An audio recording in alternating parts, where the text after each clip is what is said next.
Welcome and good wishes to all. What I propose to do in this video is to examine the possible meaning and its implication of what is revealed in the seventh verse of the second chapter of the book of Genesis, which is a description, admittedly theopoetic description, of how God created Adam and Eve. In that verse, we read that God shaped Adam out of the dust of the earth. At that time, he did not have life. Then God breathed into Adam and he became a living soul. Now, today there are two possibilities with respect to such passages which seem to be so strikingly and perhaps offensively unscientific. We can dismiss them outright as texts unworthy of our attention in this day of human liberation, scientific knowledge, and secular understandings. The other response is to see what sense we can make of this by reading these texts as not factual accounts or narrations of how exactly Adam was shaped, but as a mythological embodiment or methodological format through which some very fundamental and eternal insights into what it means to be human are provided to us. Obviously, I choose the second approach, otherwise I wouldn't have done this video. Now, I also have to mention this, that by taking a summarily negative attitude to texts that seem to be ancient, unfashionable, or out of tune with the spirit of this age, we could be shutting ourselves out of some very profound truths and some very stimulating insights. At any rate, my mental discipline is that I find value for even a blade of grass. I find and I believe that everything has its place. As is often said, everything has its reason and its season. And my inability to read the season and the reason of things does not necessarily mean that they don't exist. So here it is, my reading of this text, particularly in light of the human predicament today. By the way, I don't read scriptures as some kind of a totemic objects, a fetish. I read text as the light shone into human condition. And therefore, that would be the approach that I adopt in this video. So, straight away, let's now examine together why the Bible says that human beings are created out of the dust of the earth, but the secret of our life is actually the breath of God that was breathed into this object of clay, this creation in clay. Now, before I go into that, perhaps it would be relevant to state that very likely none of my viewers would have heard a sermon on this text ever in their life, because that is the truth about my life. I've been listening to sermons from the age of 5. I was a very keen, avid listener to all the sermons within reach. I was fascinated by convention preachers, but never have I heard, either in conventions or in special meetings or in Sunday worships, a sermon preached on this text. And the reason for the studied systematic neglect of this text is something worthwhile looking for. I do not want to mention it now. Maybe it will become clearer as we proceed. Now, the main reason I chose this text for our thinking together needs to be stated. We need to become, whether we are Christian, Hindu, Muslim, Sikh, whatever, every human being needs to become a little more aware of our duty to take care of ourselves. There are people who think that, doing great things out there in the open is the most important thing. Climbing the Everest, conquering the South Pole, going to the moon, or mastering the affairs of the world, or making a big fortune, or becoming popular, people's leaders, so on and so forth. To me, all these things are valuable, but nothing is more fundamental and therefore ultimately more decisive than doing justice to yourself, taking good care of yourself. It has never failed to surprise me that on the one hand, every human being values his life or her life. At the same time, hardly no one bothers to do justice to himself or herself. Perhaps there's a reason for this. The reason is, and now I'm saying this with particular reference to Christians, which is a community, faith community to which I belong. Christians are unfortunately trained to think from birth onwards that God is faithful, God cares for you, and therefore don't worry, put your trust in God and He will take care of you. Now, on the face of it, this looks wonderful, very reassuring. But the flip side of it is that once excessive reliance is placed on this article of faith, human beings tend to become complacent. If God will take care of everything, I have nothing to do. Why should I exert myself? Why should I go through the struggle of equipping myself to face the adventure of life? God will take care of everything. Everything will be provided. This pietistic belief has done enormous harm to the Christian community, to the character of individuals, and to personal stature. It's high time this is realized. If you look at the teachings of Jesus Christ, actually the teaching is to the contrary. To begin with, let us take that very enigmatic saying on the part of Jesus to his disciples, "It is good that I go." In what sense is the departure of Jesus good for the disciples?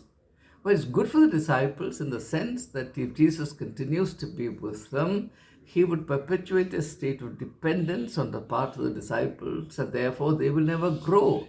They will never assume responsibility for themselves. And Jesus was particularly conscious of the acute problems imminent in promoting the psychology of dependence, whereas every institution, every structure, and every person who thinks himself important revels in creating this relationship of dependence and promoting large-scale parasitism, and which always works to the detriment of the people who are lured into this kind of an easygoing but ultimately destructive relationship. So it's imperative that we take care of ourselves. It is imperative that we do justice to ourselves. If we don't value ourselves, if we don't justice to ourselves, why would somebody else do that for you? And secondly, only those who value themselves will value others. See, one of the major problems in modern times, and the problem is becoming more and more acute, is that people are now becoming increasingly incapable of appreciating the worth of anything else. And the reason for this is that they have no clear sense of their own worth. In this matter, as in all other things, charity must begin at home. You are your own home. If you don't value yourself, you will have no value for others. And if you don't value yourself, you don't develop yourself. If you don't develop yourself, you stay stuck, you stagnate. And because you stagnate, you develop a sense of low self-worth, which generates a very bad psychology, the psychology of harboring grievances, in which one perceives oneself as a pure victim of circumstances or an object of other people's wickedness and injustice or cruelty. Now, most people don't realize that this is a curse brought down upon oneself, and the tragedy begins, or this malady begins, with this issue that I've just flagged, namely our refusal, our unwillingness, or our indifference to taking good and inspired care of ourselves. Spiritually speaking, to the extent that I have understood the spiritual vision of the Bible, and particularly the spiritual vision of Jesus Christ, at which I've been working for nearly 4 decades now, I can say this without any fear of contradiction, that in the spiritual vision of Jesus Christ, extreme importance is attached to the human or the individual duty to take excellent and inspired care of oneself. And actually, sin must be understood in this light. Sin is indifference to oneself. Sin is inability to develop oneself to the optimum extent. Sin is doing injustice to oneself, and therefore, in that state, one is apt to do injustice to others in whichever form, either in the criminal form, as far as civil law is concerned, civil and criminal law is concerned, or sinning against others according to the religious idea of life. So at any rate, look at it in any which way you want. The duty to take care of oneself is fundamental. And what I'm sharing with in this video is particularly important for young people, because youth is a time in which one has to give the highest priority to this biblical insight. But in order to take care of oneself, and that's the second part of my argument based on this text, in order to take proper and meaningful care of oneself, one needs to understand oneself. How can you care for that which you don't understand? Now, you know that the manufacturers of various items, domestic items, or any item that they manufacture, if that is somewhat complicated, they give an owner's manual. An owner's manual is given to guide the users in taking care of the device or the gadget.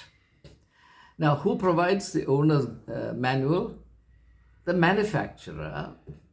How can the manufacturer do that? Because the manufacturer understands the item that he is manufacturing and putting out in the market. So without knowing that machine, without knowing that gadget, we cannot take care of it. Now, the problem with human beings, and this is again a spiritual problem that is very important, therefore we need to be clear about it. The problem with human beings is that they always lack self-understanding. And this is an issue that is flagged time and again in the Bible, and particularly very acutely in the context of the crucifixion of Jesus Christ. From the cross of Calvary, Jesus prayed, "Father, forgive, for they know not what they do." What is it that they know not? They know not. They do not know that what they are doing to me, they are doing to themselves. We can never hurt or do injustice, degrade or malign somebody without maligning ourselves. And that is because people don't realize this because they don't know themselves. A person with a fair amount, a certain degree or extent of self-knowledge, proper self-knowledge, will find it extremely hard to commit crimes and to indulge in sin. And this is my absolute conviction. A long time ago, over 2,300, 2,400 years ago, Aristotle, in the Hellenic context, said that there is no evil except through ignorance. Now, what is Aristotle said this from a philosophical point of view. The biblical vision comes to a conclusion from a spiritual religious point of view, and religion and philosophy, or spirituality and philosophy, converge on this particular insight that the antidote to the human inherent, sometimes irresistible temptation to do what is wrong is promoting due self-understanding. Therefore, in Greek theology, Greek mythology, the central injunction, the most important advice to individuals is know thyself. This is the advice of Apollo. Apollo is the god of light, just as Jesus claimed that he is the light of the world. Greeks believed that their god Apollo was the god of light. And what was Apollo's advice to individuals? Know thyself.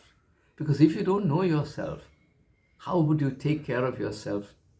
How would you attain perfection? How would you attain fulfillment? How would you make sure that you are walking the right path, choosing the right things, so on and so forth? All kinds of implications arise if we languish in a state of poor self-understanding.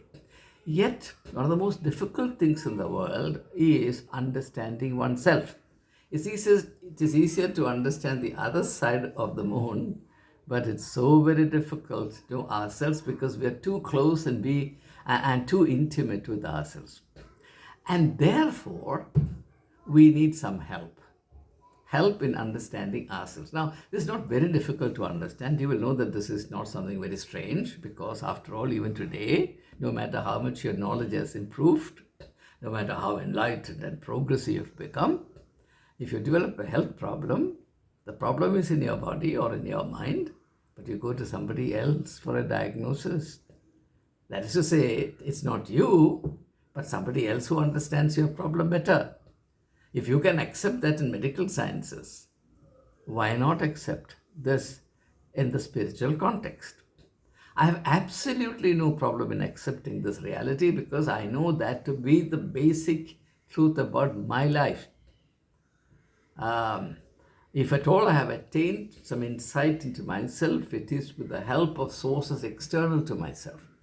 But that doesn't mean that sources external to myself can alone or by themselves come to any conclusion. I have to cooperate. In fact, it has to be based on my voluntary choice, my willingness to participate with that possibility, and then arrive at an understanding. How do you know your own face? You would not have known your own face if you did not have a mirror. It's as simple as that. One of the astonishing things about us is that the eye with which we see the whole world cannot see itself. That's how life is decided. Now, we overlook all of this and say, oh, these are all old wives' tales. I have no time for it. I have no patience with it. Well, we are doing an injustice to ourselves. I find tremendous and profound insights into human realities in these old texts. All right, so this is the problem. The problem is that we have serious difficulties in understanding our own predicament, understanding who we are. And that is where the Bible comes in and says, well, there are two contrary ingredients or two contrary dimensions. I have to perhaps add the word seemingly contrary dimensions to your personality, and that is why understanding yourself is a bit complicated. If you are made of one particular element, then perhaps this problem would not have arisen, or the problem would not have been as difficult, as mind-boggling as it is at the moment. So, what are these two contrary elements? We are shaped out of the dust of the earth, and then God breathed into us. Now, look at the combination. You can't possibly think of two, from our point of view, two elements so completely different from each other. They exist at the two extremes of the spectrum of possibilities, coming together to create this miracle of miracles called human beings, the dust of the earth and the breath of God. Now, this is an amazing insight into human nature. Now, it has got various implications. Already I noticed that it's 19 minutes. I'll not cover the whole ground in this video. Maybe I'll do a follow-up video. Here I'll introduce one or two ideas and then I'll conclude in about 5 minutes. The very first implication of this insight is that our body matters. Because God's breath by itself does not become human. God's breath is God's breath. God's breath has to dwell in the material medium for it to become human. The Greek philosophers had an insight similar to this. The Platonic idea of the form. Now, when Greek philosophers used the word form, they used it in a sense different from the sense in which we use. Form is not just the outward shape. Form is also an active principle which penetrates matter. When matter is penetrated by this dynamic principle of form, living shape comes into being. In Hindu philosophy, Sankhya philosophy, there's a similar insight. Life originates when Purusha and Prakriti. Prakriti is the passive principle, Purusha is the active principle. So that passive principle here corresponds to the dust of the earth. The active principle corresponds, Purusha corresponds to the breath of God. So it's when the passive and the active come together that life is kindled. That pattern exists in Indian philosophy, Greek philosophy, Hebraic spirituality, and therefore it is universal, and we might as well pay some attention to this. So if that is true, then our physical dimension is extremely important. We need to take all of that seriously, and I want to emphasize this in particular for the reason that unenlightened Christian teaching over the last 2000 years has made Christians devalue the material aspects of life. Now, it hasn't helped us one bit. But there are two contrary things that you see in Christian history. One is, in terms of spiritual teachings, people are exhorted to set no store by material things. So you have asceticism, extreme asceticism. On the other hand, we also see the imperialistic Christianity. Even kings conquering the world in the name of Christ. In fact, Rome became Christian exactly like that. Constantine won the war with cross on his banner. So in the name of the cross he prevailed. The cross became an instrument of war. But this also has happened. I'm just mentioning it so that if you're curious, you can continue on this line of thought as well. So we have to take the physical and material aspects of our life very, very seriously. After all, we live in this world, we live in a society, and all the means of livelihood are derived from this. Not only that, we have a social dimension which is also largely materialist, not materialistic, materialist, and all our work, matter is the medium of our work, though the scope of our work is not limited to matter alone. Matter is a necessary medium for our work. Matter is also the necessary medium for our self-expression. Our soul exists in a body, and the body is made of the dust of the earth. So those who teach and those who following them assume that a Christian has to devalue the physical dimension of his existence on earth are completely contrary to the biblical insight. I have to say this with great emphasis. At the same time, the physical dimension by itself is inadequate, and it needs to be complemented with something else. So the physical dimension needs to be complemented with the spiritual dimension, the body and the soul. In the breath of God, we have the soul, mind combined, and on this aspect I'll have something more to say later. But for the time being, I'll close by saying that from a biblical understanding of who we are, it's important for us to take excellent care of our physical and spiritual dimension. And only when both dimensions are taken care of do we become human, and therefore the core spiritual agenda is the task of becoming human And I don't think there is an achievement higher than that. And if you now examine the teachings of Jesus Christ, you will see that all his teachings are directed towards helping human beings to become fully human. That's the reason why he said, I have come that you may have life, and life in all its fullness. See you soon through a follow-up video.